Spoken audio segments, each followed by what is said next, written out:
I never thought I'd say this out loud, let alone share it with anyone, but that night changed everything. My name is Rachel. I'm 45, and for the past few months, I've been living with my stepson, Jordan. After the divorce, it just made sense, at least. That's what I told myself. We were just two people trying to rebuild. But something happened, something I still don't know how to explain. It didn't start out wrong. It didn't even feel wrong at first. Until it did.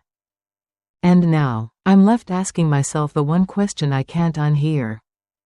Where is the line, and did we already cross it?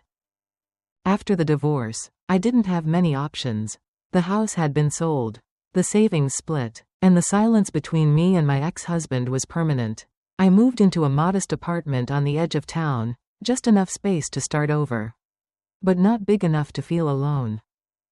Jordan, my 21-year-old stepson, offered to stay with me for a while. His classes were online, and he didn't want me to be by myself. At first, I thought it was sweet, considerate. We'd always had a good relationship. Even when things between me and his father crumbled, Jordan never pulled away. If anything, we grew closer. Quiet dinners, movie nights, the way he noticed when I looked tired, the way he made coffee just the way I liked it. I told myself we were just helping each other adjust. But there were little things I couldn't unfeel. The way his hand would rest a moment too long on my shoulder. The way his eyes sometimes lingered when I walked into the room in my robe. He never said anything, never crossed any lines, but I felt something shift, just slightly, every time we shared a space. It was subtle at first. A tension I couldn't quite name. A warmth that felt too much like comfort or longing. One night, the heater went out. It was freezing inside. I tossed Jordan an extra blanket. And when I saw him shivering on the couch, I hesitated, then offered, "You can sleep in my bed tonight. It's warmer in there." He nodded, no questions asked. I didn't know it then, but that choice would echo louder than I could have ever imagined. Sometimes it's the smallest decisions that change everything, and this one did. The bed felt unusually quiet with Jordan beside me. At first, it was innocent, just two people trying to stay warm. I kept to my side, staring up at the ceiling, telling myself this was normal, temporary, necessary. But the silence wasn't empty. It was heavy, humming with unspoken things.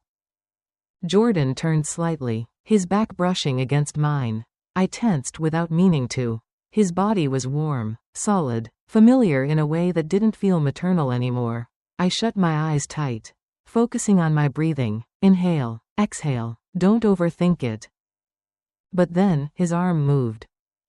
Slowly, casually, like it was nothing. It rested gently across my waist. My heart skipped. I didn't say a word. He didn't pull away. 1,000 thoughts raced through my mind, memories of raising him, of watching him grow. But this wasn't a child beside me anymore. This was a man, a quiet, thoughtful, grieving young man, and I was his stepmother, lying frozen in a bed we weren't supposed to share. Still, I didn't move. I wanted to believe he was half asleep, that it meant nothing, that my stillness wasn't permission. But I knew better. There was an intimacy in the way he held me, a carefulness, a gentleness that said he knew I hadn't stopped him. And I hated how my body didn't resist. The line wasn't crossed in a single moment. It blurred, breath by breath, heartbeat by heartbeat. And that was the part that scared me most. Minutes passed, maybe more. Time stopped meaning anything. Jordan's arm stayed around me, not forceful, not inappropriate, just there, protective, almost, but that only made it more complicated. I could feel the rhythm of his breathing against my back. Slow and steady, too steady. He wasn't asleep, neither was I. My body remained still, but inside, I was unraveling. My thoughts were a tangle of guilt and confusion and a strange warmth I didn't want to admit. I told myself I should speak. I should shift away, break the moment before it became something we couldn't undo. But I didn't. Instead, I stayed in that space, letting it consume me. I didn't understand what I was feeling. But it was real, that much I knew. Then, slowly, Jordan moved. He lifted his head, and I felt the shift in the mattress. I didn't turn, not yet, I wasn't ready, but I felt his gaze on me, heavy, searching. After a long, breathless pause, I turned my head toward him. And our eyes met. It was like everything else disappeared. No words, no labels, just two people staring into something they couldn't name. His expression wasn't lustful, it wasn't childish, it was raw, vulnerable, like he was asking a question without speaking. I didn't have an answer. I saw him swallow, his eyes flicking between mine, as if trying to read me. I tried to offer a small smile, to ease the tension. To pretend nothing had changed. But the smile didn't come. My lips wouldn't move. He reached up, slowly, and brushed a loose strand of hair from my face. His fingers lingered for a second longer than they should have. My breath caught. That simple gesture, it was too much. Too tender. And in that moment, I knew. Whatever we were pretending not to feel, it was already too late. Neither of us said a word. Jordan's fingers slipped from my cheek. But the space they'd touched still burned. My chest was tight, breath shallow, and my thoughts, if you could call them thoughts, were just noise. A storm of shoulds and shouldn'ts. He was still watching me. Not demanding, not pushing, just waiting. I wanted to say something. To break the spell, but nothing came out. Then he leaned closer. Slowly, carefully, like he was offering, not asking. Our foreheads nearly touched, and I felt his breath on my skin. My eyes fluttered closed, overwhelmed. There was no movement beyond that. No kiss, no contact, just tension thick enough to drown in. My body ached with confusion. Part of me wanted to pull away, scream, run, but the other part, the quiet, desperate part, wanted to stay suspended in that strange, fragile closeness. I opened my eyes. He was still there, inches away, and I saw it clearly then, the same fear mirrored in his expression. This wasn't about desire. It was about something deeper. Loneliness, need, connection. But none of that made it right.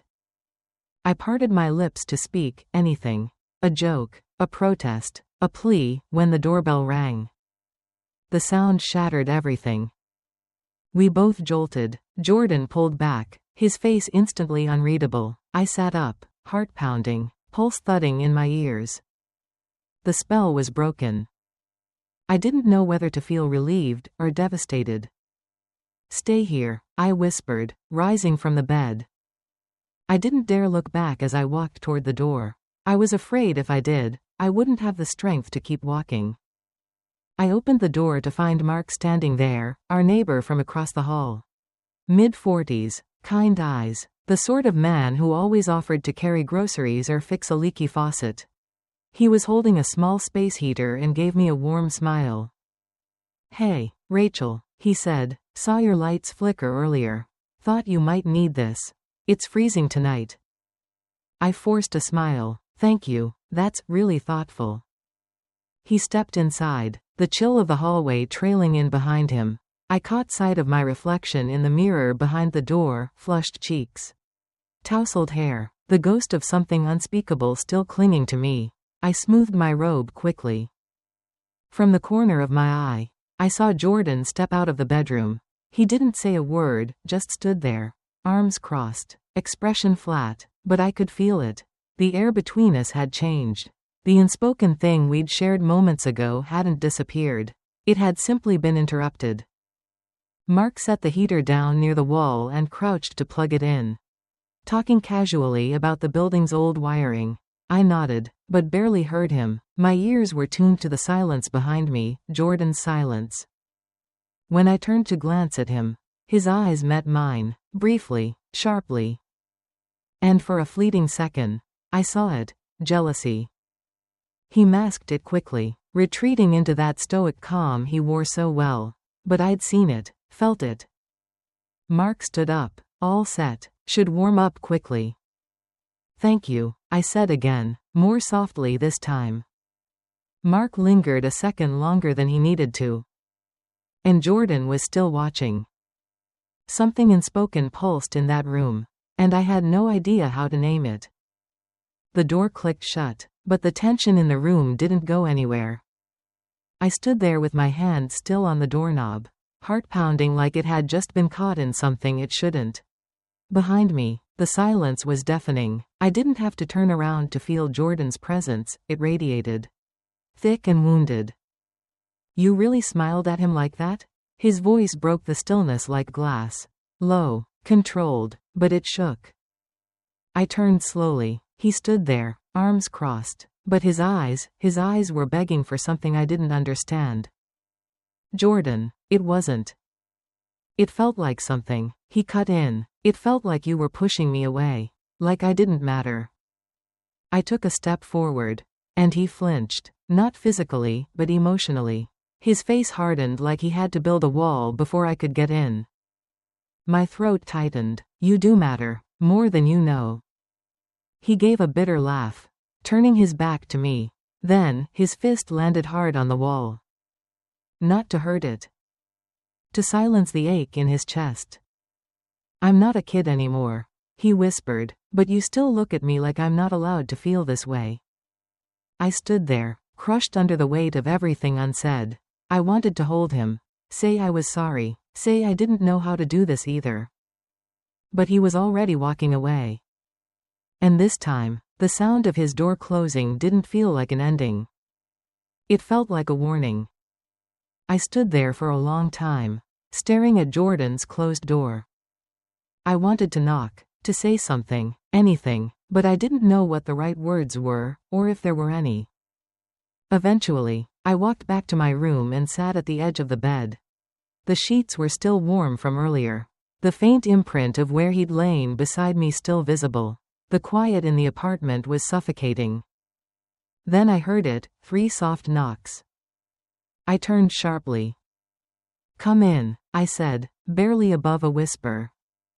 Jordan opened the door slowly. His expression unreadable, eyes cast downward. He walked in without speaking and sat beside me. Close, but not too close. The silence between us was thick, unforgiving, until he broke it. "Mom," he began, his voice rough, hesitant, "I don't know what's happening to me." My breath hitched. "I didn't plan it," he continued. "I wasn't trying to mess anything up. It just happened, and I know it's wrong. I know that, but for a moment, I felt safe next to you. I didn't want it to end." I looked at him, and for the first time that night, I saw the boy he used to be and the man he was becoming, both of them struggling inside the same frame. "I'm sorry," he added, his voice shaking now, "if I hurt you, or scared you." I reached out and placed my hand over his. "You didn't scare me," I said. "You confused me. You woke something in me I thought was long gone." His eyes met mine. "We need time," I said carefully. "Space to understand what this really is. What it isn't." He nodded slowly, then leaned his head gently on my shoulder, like he used to when he was small. And I let him. Not because it was right. But because, for that moment, it was honest. We sat like that for a long time, his head on my shoulder. My hand gently resting over his. It didn't feel wrong, not exactly. It felt fragile, like we were standing on the edge of something neither of us knew how to name. Maybe we were just broken people trying to feel whole. Maybe it was comfort masquerading as something more. Or maybe it was more. And neither of us wanted to face it. I closed my eyes and let the silence stretch between us. Heavy but strangely peaceful. I didn't know what tomorrow would bring. Or how we'd face it. But right now, the world outside didn't matter. Until it knocked. A sharp, deliberate bang on the door jolted us both upright. Jordan sat up, his posture suddenly tense. I blinked, my heart skipping as I stood to my feet. Who could it be, at this hour? I crossed the room slowly, the weight of the night catching up to me in every step. When I opened the door, Mark was standing there again. Only this time, he wasn't smiling. His brows were furrowed, his jaw tight, and there was something different in his eyes. Not warmth, not neighborly concern, but suspicion. "Sorry," he said, voice low, "but I heard something earlier. Everything okay in there?" Behind me, I could feel Jordan approaching. I didn't turn, but I could sense him, hovering just behind me. I met Mark's eyes and gave the only answer I could manage. "We're figuring it out," I said softly. Mark didn't move. And neither did I. Because somehow, I knew. This story wasn't done. It was just beginning. Even after Mark left, I didn't move for a long time. I just stood there by the door, frozen in place, like if I moved, the whole illusion of normalcy would shatter for good. Jordan didn't say a word. He just sat on the couch, head bowed, like he was trying to disappear into the quiet. Everything between us was suspended in that breathless space where nothing made sense. But everything felt real. And maybe that's what scared me the most. Because the line we almost crossed? I don't know if I regret not crossing it. Or if I regret how much I wanted to. Later that night, I stood in front of the mirror in the bathroom, staring at a version of myself I barely recognized. Not a mother, not a woman, not anything I could name. Just someone fractured by her own loneliness. And the only person who ever saw the cracks was him. So where does that leave us? Two people trapped in the roles they were given, desperate to rewrite them, without tearing everything apart. Thank you for listening. If you've ever loved someone you weren't meant to, maybe you'll understand. Maybe you already do. The morning light didn't bring peace, only clarity. I moved around the house like a ghost, hearing echoes of the night before in every creak of the floor. Jordan hadn't come out of his room, and maybe that was safer. Because if he did, I wouldn't know whether to hold him or ask him to leave. I thought of his voice, shaking as he said my name. I thought of the way he looked at me, like I was the only thing anchoring him in this world. And I hated how much I needed that. I sat down on the edge of my bed, heart tight, breathing shallow. I wanted things to go back to before. But that world didn't exist anymore. Then, behind me, his door creaked open. I didn't turn around. He walked to the edge of my doorway, barefoot, quiet, vulnerable. And then, "Mom, last night, I almost said something I can't take back, but I still want to say it." My body stiffened. Because I already knew. Once it's spoken, nothing would ever be the same.